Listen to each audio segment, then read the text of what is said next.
For the first number, I enter 100, and for the second number, I enter 200. And as you can see, it wrote the even numbers between these two for me. By the end of this video, you will be able to build such program in the CSharp. Today, we will learn about loop and three main types of it: for, while, do while, and plus two important keywords, break and continue. What is loop and its use? Sometimes you need to repeat something many times. For example, imagine that you wanna write hello in the console 7 times. Yeah, that works, but what if you wanna write it 1000 times, for example? What if you wanna get a number from a user and write it that many times? That's the reason we use loops. They execute a block of code for us until the condition is true, or they will keep executing it until we tell them to stop. As I said earlier, we have three main types of loop: for, while, and do while. Let's start with for. First I code and then I explain it patiently. For, we want to make a program that gets a number from user and count until that number and print all of them in the console. Okay, let's start. Here we say console.writeLine count until,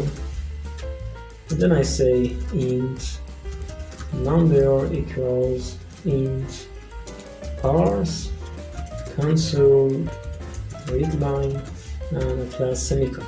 And then I say for int I equals 1, and I say until I is less than or equal number, say I plus plus.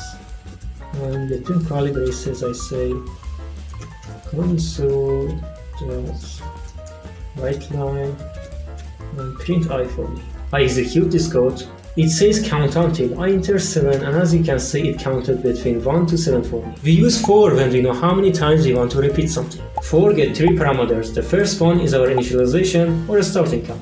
We said int I equals 1, meaning in the start of our for, make an int variable for us that is I and it equals 1. This part only executes once and in the beginning. The second parameter is our condition. Until the condition is true, the for will keep executing our code. I said I less than or equal number, means until I is less than or equal number variable, keep executing our loop. I explained comparison operators in this video. You can watch it if you feel it's a little confusing. The for will check the condition every time before executing this block of code again. And at last, we have our third parameter, which is our pedometer or step counter. What we write here will be executed each time after this block of code got executed. Here we said I++, means each time add 1 to the I variable. And at last curly braces open and close, and we will write the code that we want to repeat it between them. Here we said each time print I in the console for us. So imagine our number variable is 10. First it will make an int variable named I and it equals 1. And it will check if I is less than or equal number. Our I is 1 and our number is 10. So yes, this condition is true. So when this condition is true, it will go through the curly braces and print I for us in the console. After that, it will go through the step counter and add 1 to the I. Now our I is 2 and it will check the condition again.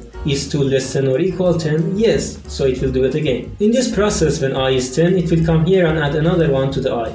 I is 11 now. So when for check the condition again, I that is 11 is not anymore less than or equal number. So this condition is false. And this is the end of our loop. While. Make a program that keeps getting number from user until the user enters 0. And after that, the program stops. So here we say int number equals 1. And then I say while until number is not equal 0.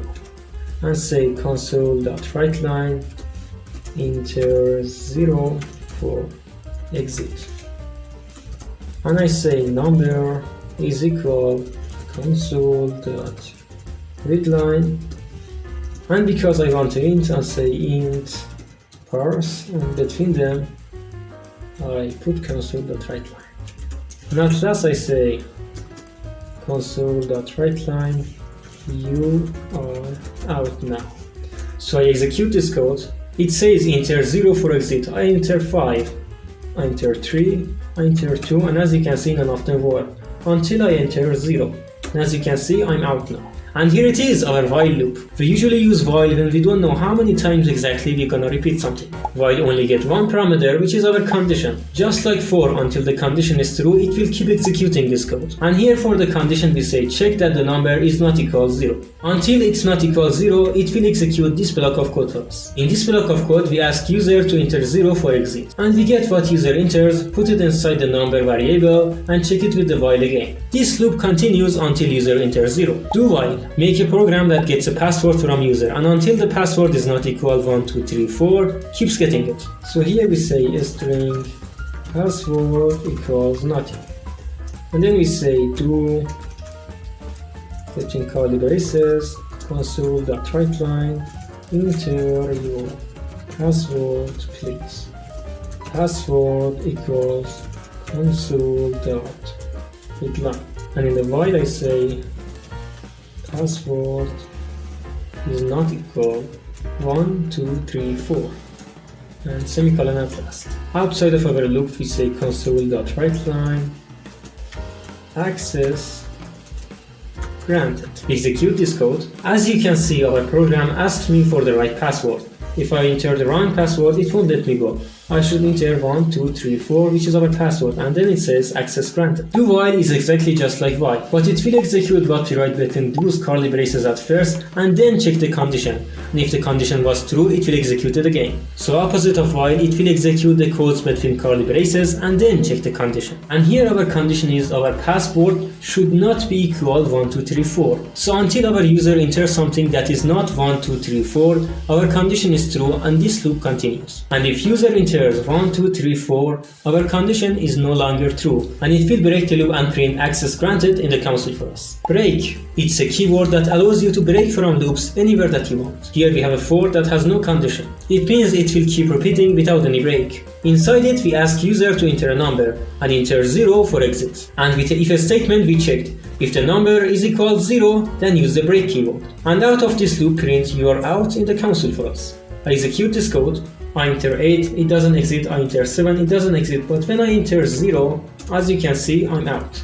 And by the way, the break keyword works inside the if statement too. If you use it inside an if, it will break it and don't execute the rest of if. Continue. This keyword inside loop will skip the current step, but keep executing the rest of loop from the next step. Let me show you. Here we have a program that counts from 1 to 5. And inside this for I said if the I was equal 3, use the continue keyword. I execute this code, and as you can see, it missed the 3. So when our program reached to the continue, it skipped this part and started at 4. Challenge! Make a program that gets 2 numbers from user, and print the even numbers between these two in the console. Pause the video and test yourself. Okay, I hope you made it, but if you didn't, it's okay, you just need a little practice. This is how we make such program. We say console.writeLine, enter the first number. And then we say int number 1 equals int parse console.readline. This one gets a number from user and storage it inside the number 1 variable. I copy this and I say second number and say number 2. And I say for int I equals this time number 1. I want to start counting from number 1. And I say until I is less than or equal number 2, say I plus plus. And inside the curly braces, I say if I modules 2 was equal 0, then say console.writeLine I. I modulus 2 equals 0 means if division of I by 2 is 0, which means that number is even. I explained this in the conditions video, it takes you no time, you can watch it here. And then I execute my code. For the first number I enter 100 and for the second number I enter 200.